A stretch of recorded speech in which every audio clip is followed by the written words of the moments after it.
specimens. Right. You butcher it. Right. And then it was usually with a gun. Okay. And then you slaughter it. Okay. And then you use everything that you can, from the blood to the meat to everything else, and then you eat it. And you would prefer that method of slaughter as opposed to something like this? I don't know how you can avoid this because of the population. So you're paying more attention than the average bear. Yeah, so other than going to, vegetarians, it's and now that's tending to be a trend too.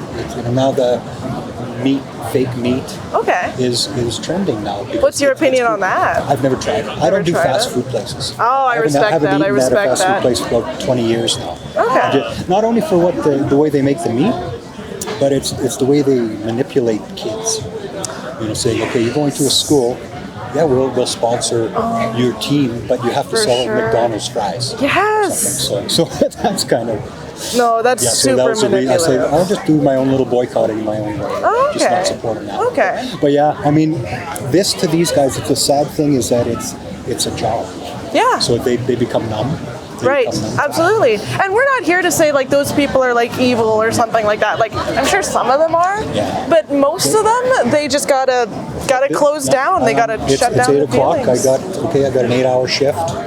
This is what I do. Right. Yeah. So. And they're not doing it because they're bad people, right? They're doing it because they need the money.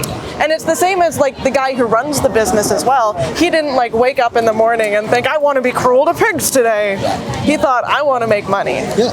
And there's a huge demand for pork. But you get to that level where it's no longer just a job, it's the money. Yes. It's the profit. So absolutely. There's that difference where it splits into the corporation versus the worker. Right. So then the worker, like you're saying, it's more, I need to support my family. Right. For the corporations, is I need to make money so that I can make more money off my stocks. Oh yeah, probably. So then it becomes this is not an issue with regards to how they're treating the pigs or slaughtering it, just how many they can push through to get that money. Right. Well, and within the system, like if you're the guy who wants to slaughter them one at a time and whatnot, you're not going to be competitive with these other guys. So you have to sell it at a much higher price, and then your average Joe can't buy it.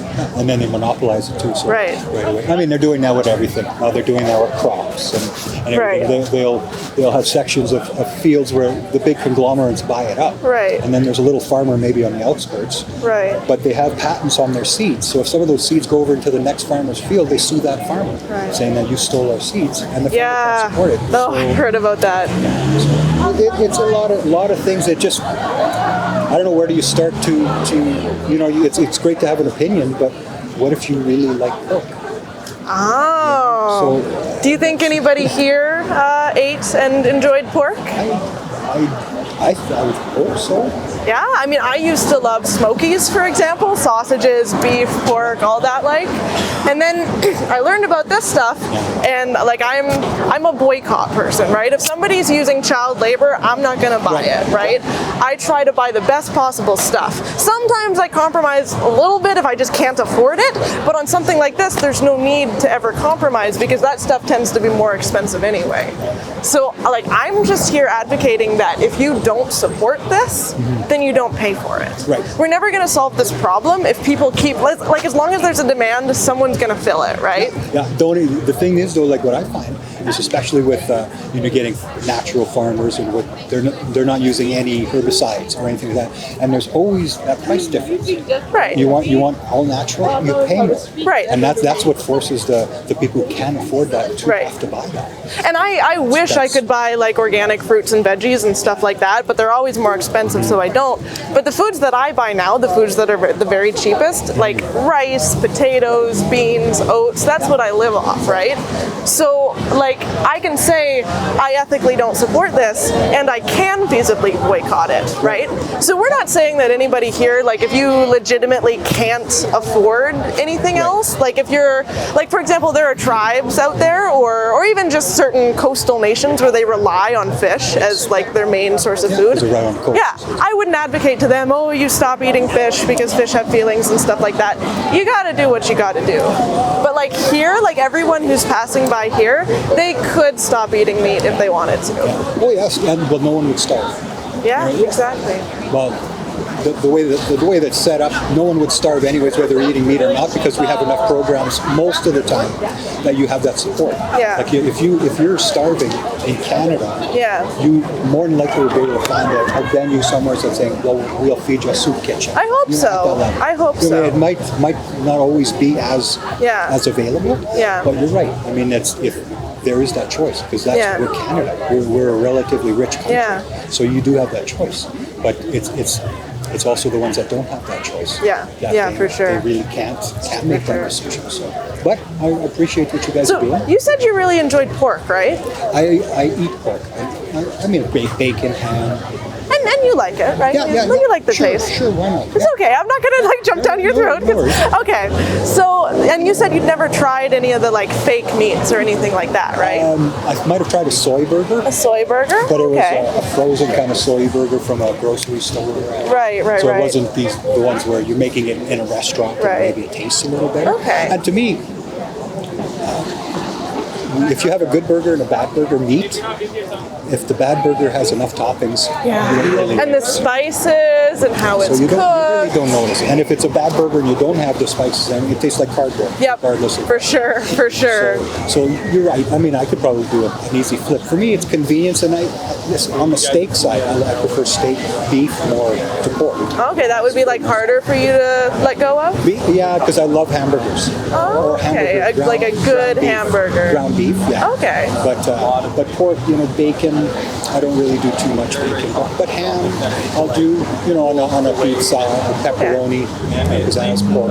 Right. So, me, a pizza without pepperoni wouldn't be a pizza. Oh, recently when my boyfriend and I just moved into Edmonton, we didn't want to, normally we cook everything very healthy, That's great. But we decided, because the kitchen was all full of boxes and stuff, we better order in. I had torn my chest muscle, I didn't want to go anywhere, so we order in pizza. We go to the nearest place. At first we look up vegan places, but too expensive, not gonna do that. So then we find that there's a Pizza 73 nearby, so we'll just order something without cheese and whatnot, right? But it turns out if you go to the menu, not only can you get vegan cheese, but they have vegan pepperoni and vegan beef crumbles and stuff like that. Yeah. And I was surprised because I knew that there had been a couple pizza restaurants that had done vegan meats and stuff like that. Yeah, but I didn't think something like this. And so it turns out more and more places over time are starting to get vegan options. Like you said, you used the word trend. I mean, I'm not sure about trend because I think it's going to keep going. I don't think it's going away. Well, I just think feeding the masses alone is going to be a reason to go to that because population keeps increasing. If we were sharing our food properly worldwide, no one would be starving. You know what I mean? But Canada, we throw away so much food and everything on that. But if we said, okay, this meat or this is going to taste the same way as real pork. Yeah. Like that. Most people, honestly, they wouldn't care. You think so? I think the biggest thing is the price. Because now it's always a specialty, and they always push it, and that justifies charging an extra 10%. Right. Like that. Right. For people who are not worried about money too much, for sure, they do it more as let's try it. For sure. And then they'll say, well, it's not quite like the beef burger.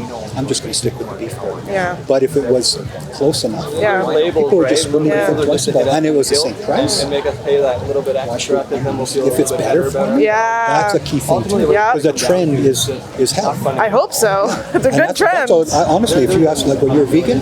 I am, yeah. Okay, so I bet you if you ask vegans, one of the reasons to go there, to become a vegan, was a health choice. For me? Yes. Yes, actually that's how it started. I'm in school to be a dietitian, so I'm very health-minded. So you're learning more about it. So that's what I mean. You could push that price-wise and a health issue. I mean, you have two of the biggest pen strokes on that. I hope so. And a health. Then a lot of more people, but it always seems to be it's a special thing to have a meat-free pizza or a meat-free hamburger. It's out of the ordinary. Yeah. So I think in order for us to phase kind of this out or drop it, you have to make it so that it's not a specialty. It's just a standard item people eat. But how you do that, I don't know. Oh, it's very very easy how you do that. Well, for me, myself personally, I could just make the choice. But I'm saying on a population level, all you have to do is increase demand, right? So if you look at the statistics on veganism, it was like a tiny little niche thing that was invented in like the 70s, and then over time, it's exponentially increasing, right? So not even like in a linear sort of way, it's going up drastically, so now it's like, what is it, 1.5, 2% of the population, and in some places it's much higher. Israel has an incredibly high amount of vegans. And so that's the reason why all these different companies are introducing these options, right? Beyond Meat at A&W. It's because there's a market, because they know somebody for sure is going to buy it. And that's the reason we're out here, right? Is we're saying to people, hey, next time you're at the store, please consider. Yeah, I kind of like the way you're doing it too, because I went to Portapalooza. Okay. And because actually my nephew here and my brother, they played in a band on the bandstand, so they were playing a band. So I went to watch them. Right. And they had a guy across the street, but their whole way of sending their message was on a megaphone, yelling at people. And I don't know that, because you get two responses to that. So, maybe I'll go over there and take a look, see what they're doing, because they're getting my attention. Or they'll go and do the complete opposite, because it's totally, it's not something that they want to see. It's almost in their face too much. See, and if I can confess to you, I was at one of those events just the other, something similar to that. Something similar to that. Yeah, and you want to get your point across, and honestly, when you're quiet, no one's going to pay attention, so you do need the bullhorn sometimes, because then the media shows up, and then you get more of a mass audience. So I understand the reasoning to do that. See, and the funny thing is some people hate this kind of display, you know, some people have a big problem with it, and some people are really, like you said, really drawn toward the megaphone thing. So we do like a whole bunch of different kinds of, and some of them attract some kinds of people and some of them attract other kinds of people. So in terms of overall strategy, it seems like it's best to just do a diverse range of things. Yeah, because you want to attract as many people, period. So if you attract certain amounts, then you still get that people paying attention to what you're doing. So it's just not everyone's going to do it. But this one here, I would come over and I did. Yeah. It was interesting. Yeah. The other one with the megaphone, I might not. Right. I would probably just walk by. Right. So, and it's the same message. So that's the kind of thing. But like you say, you want to get the message out. So you need different methods of doing it. Yeah. So, but no, I appreciate you guys doing this. Thank you. And like I'm saying, to me, it's not something I need to do, but I really don't see in my lifetime to be completely meat-free. Why is it not something you need to do? You know, I mean, I guess, are you saying you don't need to go vegan? Yeah. Right. Okay. Well, I don't think I would go vegan because I enjoy meat. Okay. But I've also had meals where there's no meat in them. Right. Like rice. I don't know if fish is considered, if you consider fish. Fish is an animal, okay, So there's a lot of vegetables and things like that, so you can have that. But for me, it's like, what do you substitute? You know, is it tofu this or soy that? Depends on what you're making. And I don't taste enough of that to know, even comparison-wise. I don't think comparatively. What does a meat when soy burger taste versus soy? Because I don't eat enough of that. Because this is your So to do it, I would just honestly have to be a mental choice that I have to make.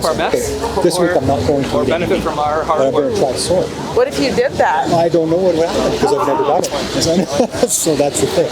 What if you did it like meal by meal? So you're like, okay, this morning I would normally have scrambled eggs, and then you like go to the internet or something and you type in vegan scrambled eggs, and then you see like a tofu scramble, and then that's your breakfast, and then you think, oh well, normally I could give that a try. Yeah, exactly. You just look up a vegan version of whatever it is you were looking for. See an equivalency and do it that way. Yeah. Okay. My ride's leaving. Oh, sorry. I do want to give you a little card, and specifically for you, if you look at Vegan 22, Challenge 22, they specifically have a program designed to help people go along in 22 days. They'll have like health coaches, dietitians, like I hope to be one day. Yes. And yeah, it's all lined up, and anyone to answer your questions, give you recipes, stuff like that. Yeah, that's a good one to look at, for sure. That should take care of it for you. Well, thank you very much for your information. Oh, thank you for talking to me. It's been wonderful. Good luck to you. Yeah, good luck to you, man. See ya. See ya. Have a wonderful day. You too.